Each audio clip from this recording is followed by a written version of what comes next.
EC chairman, Tan Sri Datuk Sri Abdul Aziz, to come here and to explain to us why the Malaysian electoral roll is the cleanest in the world.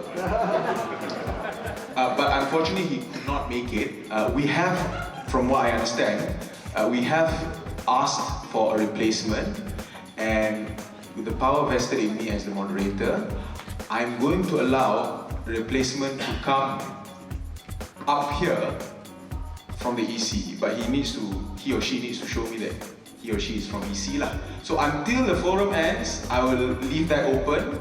So EC, if you're out there, you can come up here.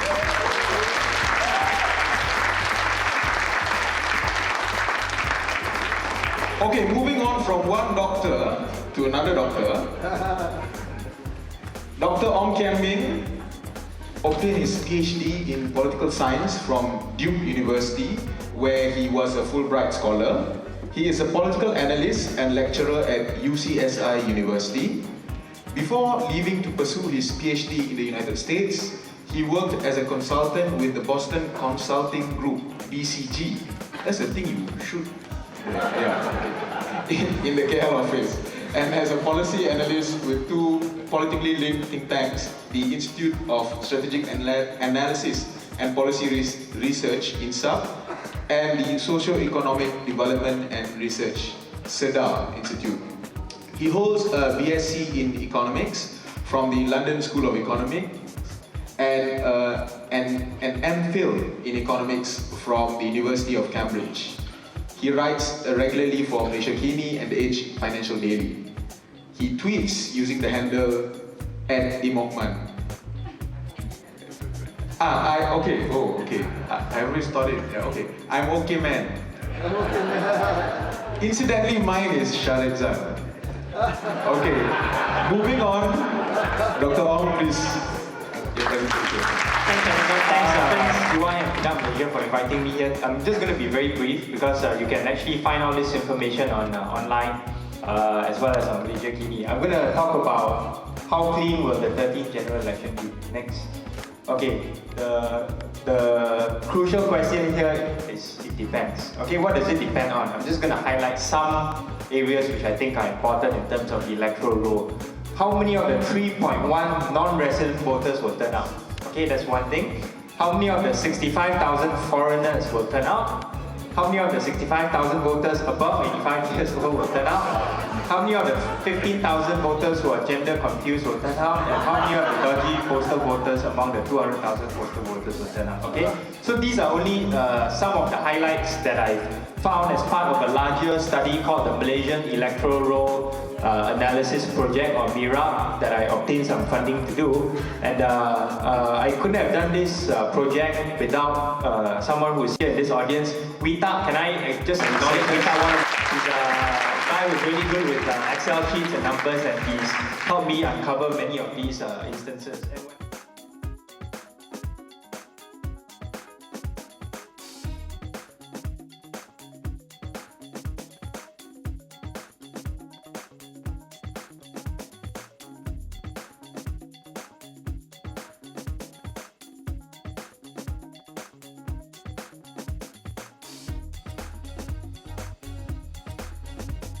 I started out this project, I didn't think that I would find so many problems, and we are still finding more problems with the electoral roll as we go on. So I'm just going to show you a few today. Okay, next. Okay, the first thing I want to show you is the 3.1 million non-resident voters. I'm going to say that not all these are phantom voters or dodgy voters, but there is a potential that a large percentage of them are voters who do not reside or have anything to do with the constituency that they are registered in. Okay, so on the right hand side you can see these are CDs which were produced by the Jabatan Pendaftaran Negara, or the National Registration Department, as part of a project called Project SPR. And this was done in 2002, so 10 years ago, right? Whereby they compared the IC addresses of all the voters in the electoral roll in Peninsular Malaysia, as well as the voting constituency of all these voters in the SPR database. So for example, if let's say you are a voter, you live in Bukit, your IC address is in Bukit Gasing, that's under the PJ Selatan Parliamentary Constituency. But if let's say your voting constituency is in Shah Alam, your name will turn out on this database. And this was done for all parliamentary seats in Peninsular Malaysia. And this data was given to SPR. Next. Okay, so this is a sample of what I'm talking about here. You can see the names of some of these voters.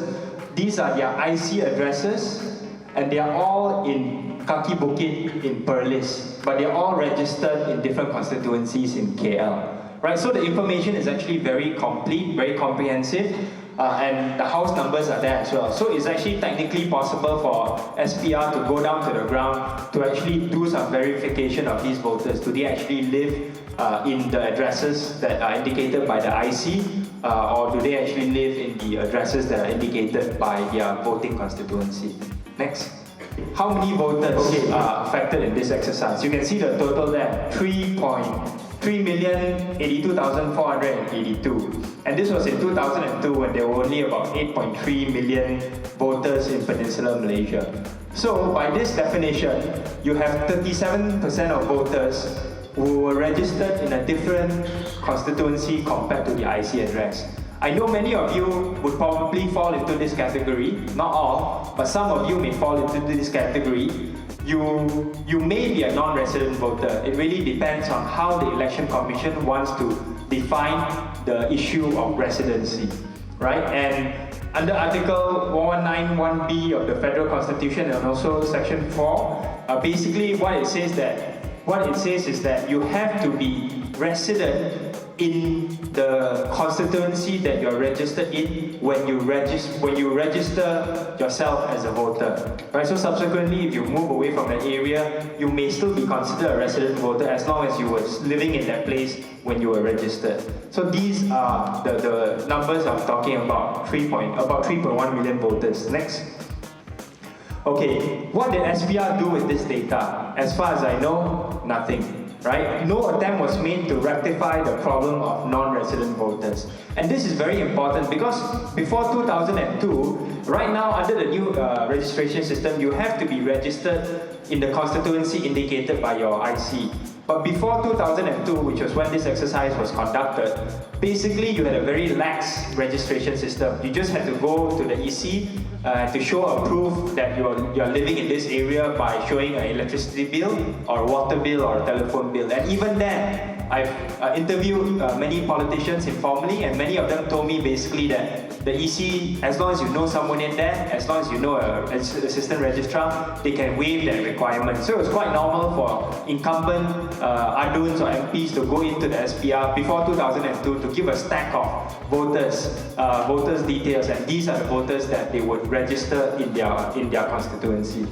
Right? The result was that many politicians, especially those with resources, packed their district with supporters, a significant number of whom were not residents of their constituency. So what happened is that you call your relatives, you call your friends, you call your supporters who are not living in your constituency, and you get their IC details, and then you register them in your constituency, even though they do not live or have anything to do with the constituency. Next.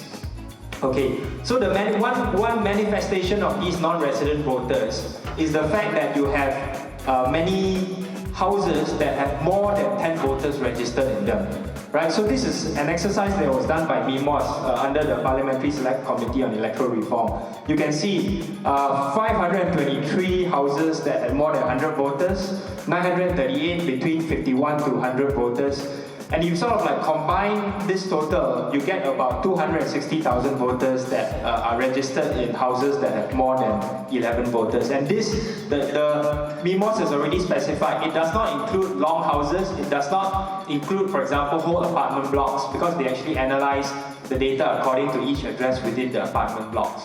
Right? So these are, actual physical houses that they found these sort of problems. And you can understand why, because last time the politicians would just register all their supporters, 50 of them, 20 of them, in one house address, even though they do not live there, right? And this is one of the worrying points about the Elections Commission oversight on this process. even though they were provided the data from JPN before in 2002, they didn't do anything to clean up the electoral roll, and that's why we still find these problems to this very day. Next. Okay, the second point I want to make is foreigners, right? What you may not know is that the Elections Commission keeps a very detailed database which indicates your bangsa or nationality. And these are some of the nationalities in which are indicated in this database. You know, you have Afghan, Australia, Bangladeshis, Bruneians, from the Cocos Island, from Equatorial Guinea, you know, all the way up to Vietnam, right? So I plugged all these voters that had these nationalities associated with their names, right? And I calculated the number of so-called foreigners. Okay, granted that these may be Malaysians who are naturalized, you know, their parents may be these nationalities, and then they subsequently became Malaysian voters. But the information I'm going to show you later is quite troubling. Next. There are about 65,000 of these foreigners, right? And 50,000 of them are actually in Sabah. And Sabah is a state where you know that there were a lot of these cases of ICs given to illegal immigrants. Right, and what I found in Sabah, I'll show a sample later, is that these people who were registered in Sabah with these foreign identities like Filipino, Indonesian, or Bruneians, they were mostly born in between 1950 and 1980, right? And it's hard to imagine that many of their parents became naturalized citizens before that, and then these are sort of like second generation, Malaysians. This is very troubling, and what is more troubling is that about 97% of them have IC addresses to indicate that they were born in Malaysia. Right? Usually, you think about it, if let's say you meet someone with, who is sort of like a naturalized Italian, you would think that at least half of them would have IC addresses that indicated that they are born outside Malaysia. But here you find cases where it's almost, more than 90% of them are actually born in Malaysia. So this actually raises a lot of suspicion in my mind, especially since it's Sabah, right? These are the 65,000